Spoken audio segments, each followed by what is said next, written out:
Hello everyone, I Rohan Sharma welcome you to Abhyas institute of education. आज करेंगे class 9 का chapter number 2 जिसका नाम है पॉलिनॉमियल्स। अगर पॉलिनॉमियल्स कर रहे हैं तो उसके लिए ये समझना ज़रूरी है that polynomials as a whole का मतलब क्या है। अब पॉलिनॉमियल एक एंटायर वर्ड जो है ये दो वर्ड से बना है। One is poly and one is nomial. Poly का मतलब है मैनी एंड नॉमियल का मतलब है terms. So polynomial as a whole का मतलब एक ऐसा अलजेब्रा का एक्सप्रेशन जिसके अंदर बहुत सारी टर्म्स हों उसको पॉलिनॉमियल कहते हैं। अगर अलजेब्रा एक्सप्रेशन की बात कर रहा हूं तो 7th और 8th में हमने कई सारी चीजें करी भी थी इससे रिलेटेड। उनको कुछ रिवाइज कर लेते हैं, जैसे कि मोनोमियल क्या होता है। अब मोनो का मतलब क्या होता है हम पहले भी कर चुके हैं। मोनो का मतलब होता है वन। सो मोनोमियल मतलब एक ऐसा एक्सप्रेशन जिसके अंदर सिर्फ एक टर्म हो। एग्जाम्पल क्या हो सकता है? एग्जाम्पल हो सकता है 7x, एग्जाम्पल हो सकता है 5x to the power 10, example हो सकता है 8x to the power 2।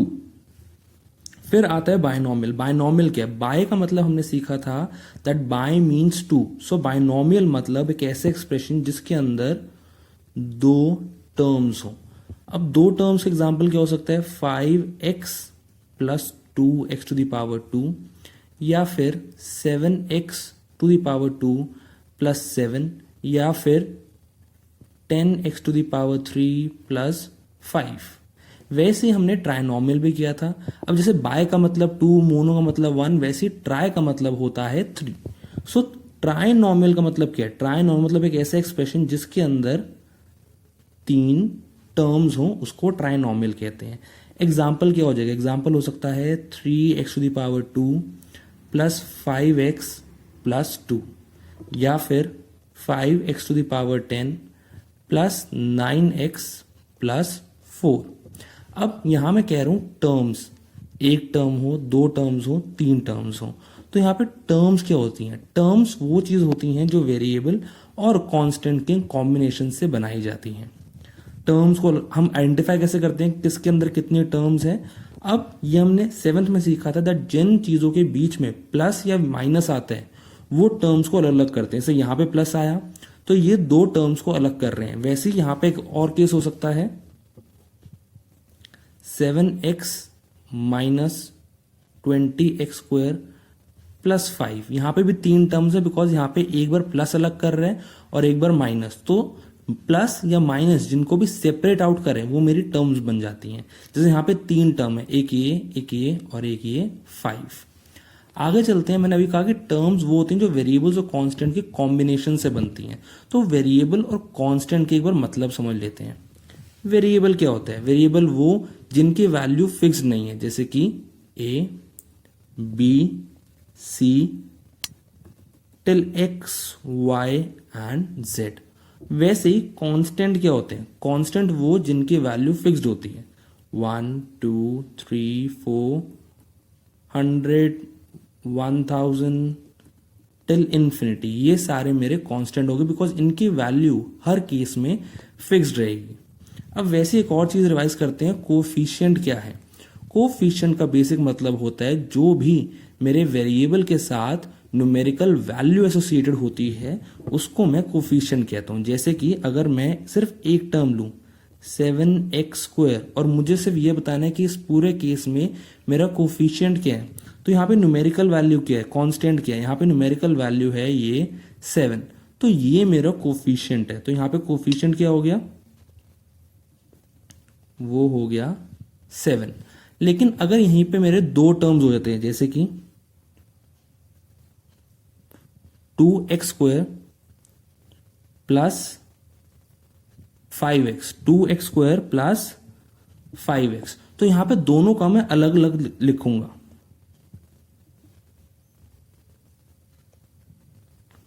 To x square coefficient मेरा हो जाएगा 2 एंड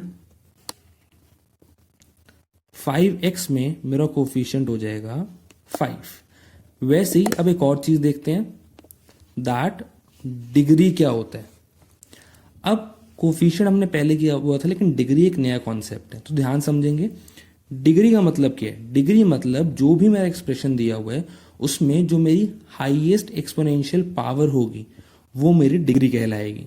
जैसे कि अगर मेरे पास एक एक्सप्रेशन है x square plus 5x plus 9, x square plus 5x plus 9, मुझे इस पूरे टर्म की, इस पूरे एक्सप्रेशन की डिग्री बतानी है तो मुझे ये देखना पड़ेगा दैट इस पूरे में हाईएस्ट एक्सपोनेंशियल पावर किस टर्म की है, वो फिलहाल है इसकी।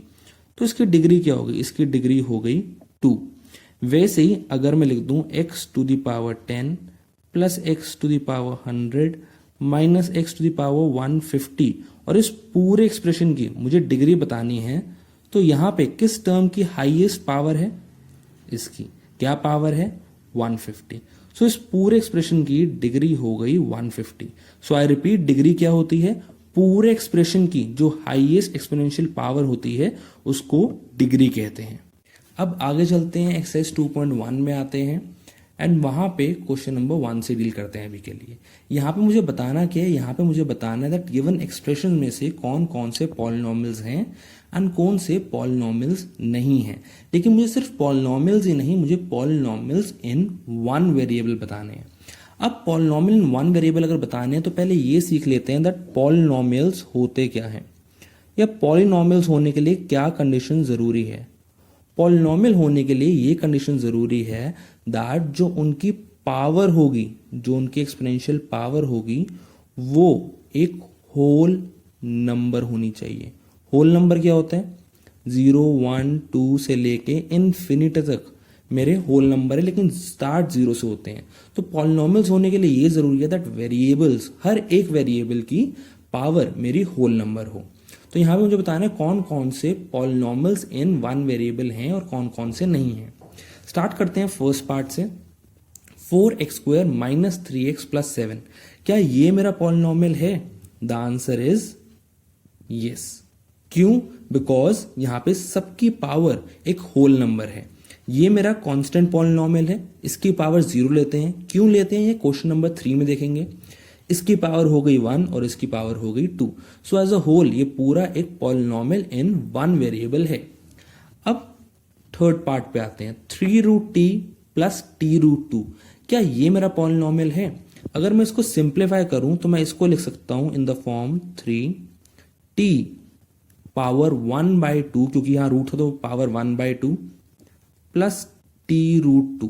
तो यहां पे क्या सब एक्सप्रेशन, पूरे एक्सप्रेशन में हर वेरिएबल की पावर एक होल नंबर है? The answer is no, because यहां पे इसकी पावर है 1/2।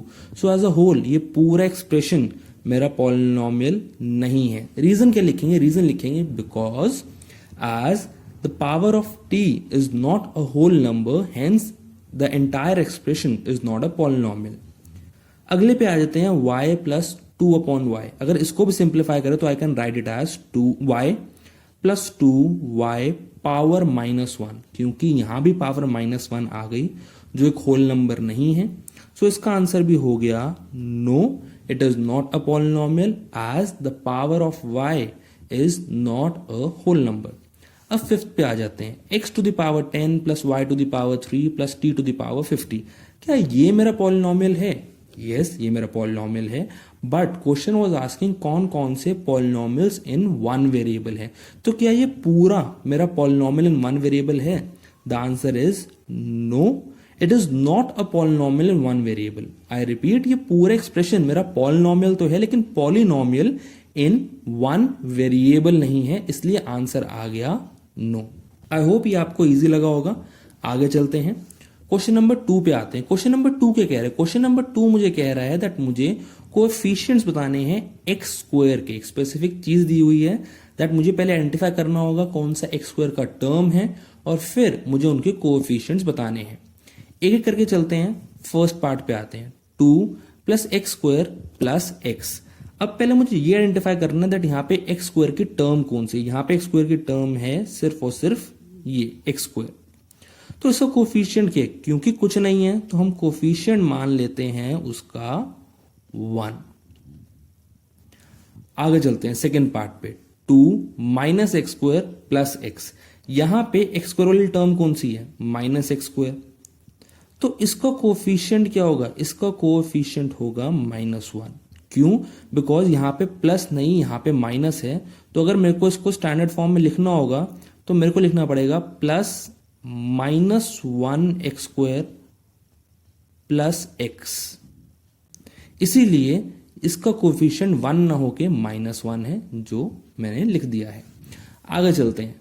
π/2x² प्लस x, इसका कोफिशिएंट क्या है?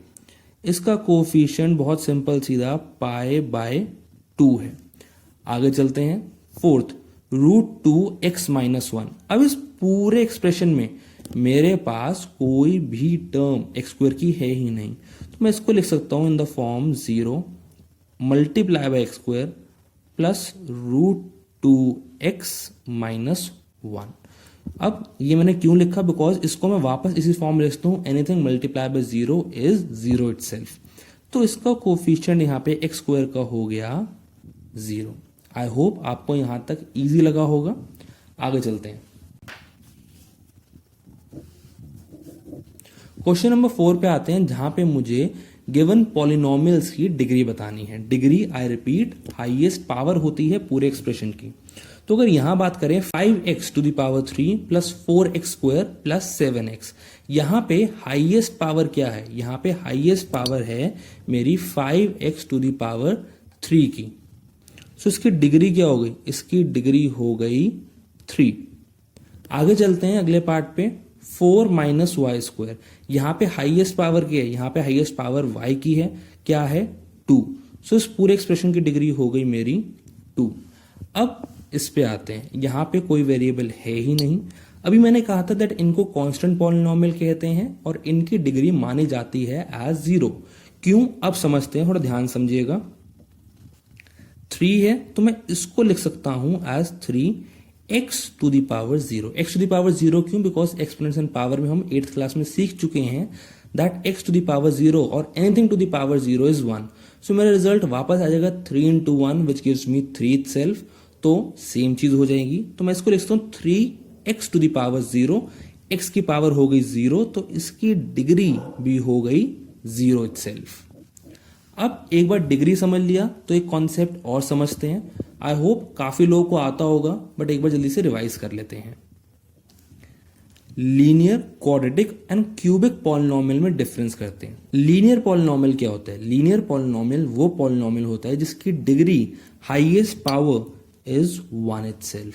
For example, 7x, 5z, 100y, ये सारे मेरे लीनियर पॉलिनोमियल हैं बिकॉज इनकी power, highest power is 1 itself.